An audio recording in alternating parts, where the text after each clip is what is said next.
I met Andrew Taylor entirely by accident. I was looking for someone to back up a story that I was doing for school, and he responded immediately and very positively. And when I asked if we could do it, put together the story within the next day, he said yes. No questions asked, just yes.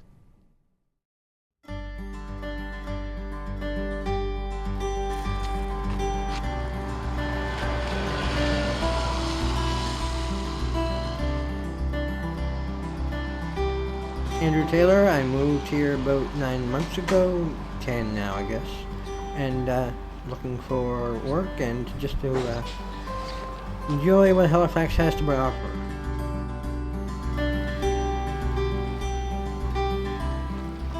It's almost like an old school neighborhood kind of feel to it, like a neighborhood within this large city. So, and I didn't really have that a whole lot in Muscatawbet. It was rather isolated. But here, it's if I'm stuck in a house because of snow for a week, I can call a neighbor and they'll go and get my groceries for me. And it's just that kind of thing that's been an eye-opener for me, that even in a city as big as Halifax, that kind of neighborhood feel still exists. Andrew had only moved to Halifax 9 months ago in the summer of 2014, and this was, or is, his first foray into living independently after 25 years in a wheelchair.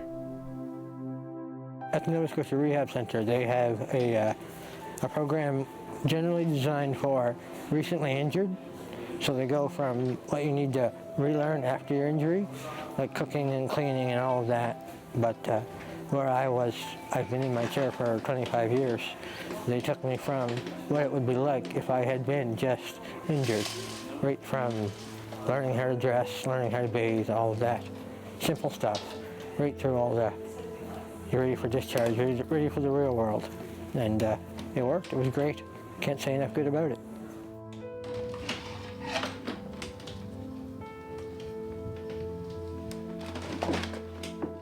I was here in the city for 5 weeks in the last year, April and May, and then I moved here in July.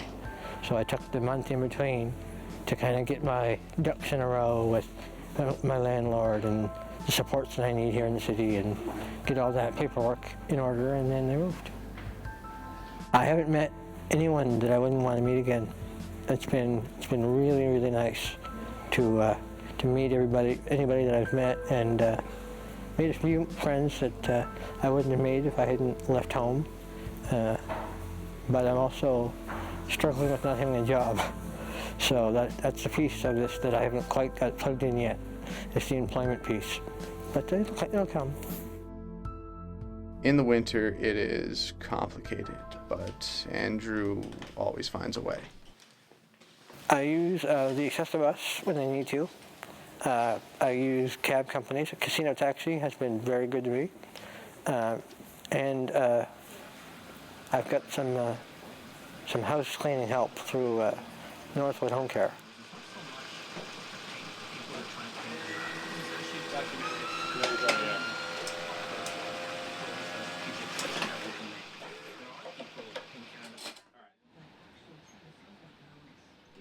The old nature of the city. I mean, the city's been here for what, 250 years, thereabouts?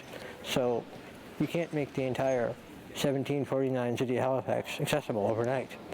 But we're trying. So just things that I thought I'd be able to get into, I can't, just because of where they are, and it's coming.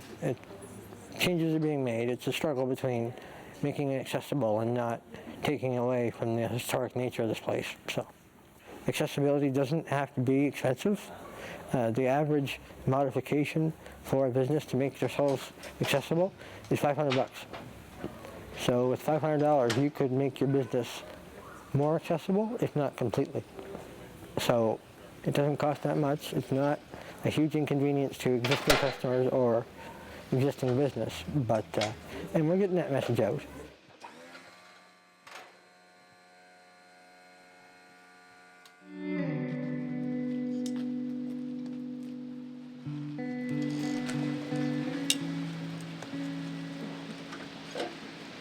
He took us to the library, which is very important because while he is so passionate about advocacy and education for disabled people and accessibility, he is actually by trade an educational library technician, and he loves the new Halifax Public Library because it brings both of those worlds together as a new staple in the Halifax skyline and a fully accessible building where he can find all the books in the world and grab a good cup of coffee as well.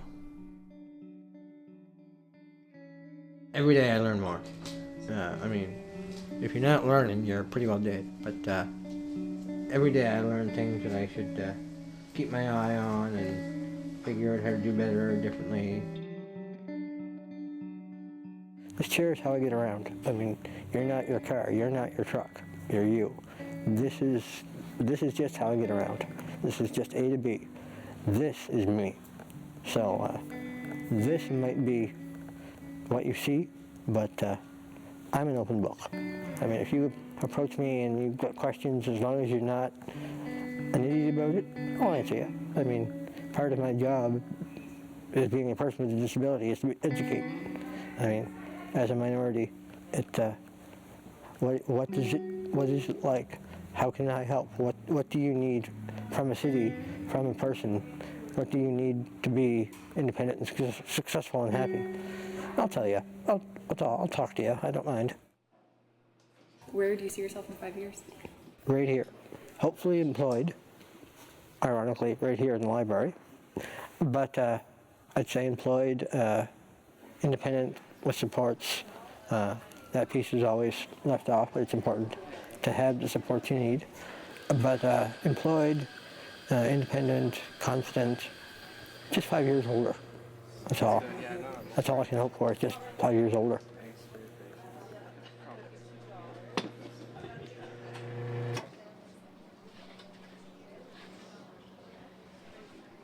Single Americano for Andrew.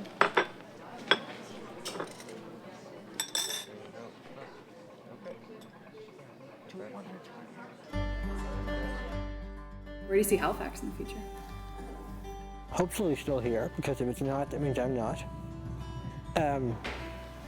I hope we'll figure out some way to further balance how to be a modern 21st century city, but not lose the 250 plus years of history that we've got. Sometimes in the rush to be new and accommodating and world class, we lose part of what made us special. And it's a battle, but and there'll have to be trade-offs, but I hope we don't lose that.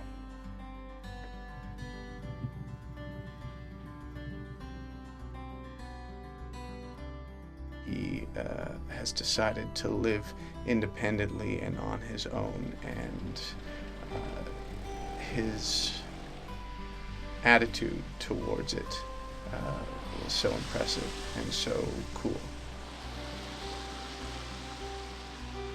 Figure it out.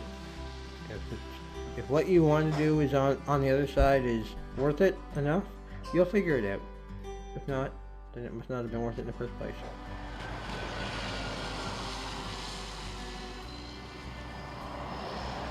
Been an eye-opener for me that even in a city as big as Halifax, that kind of neighborhood feel still exists.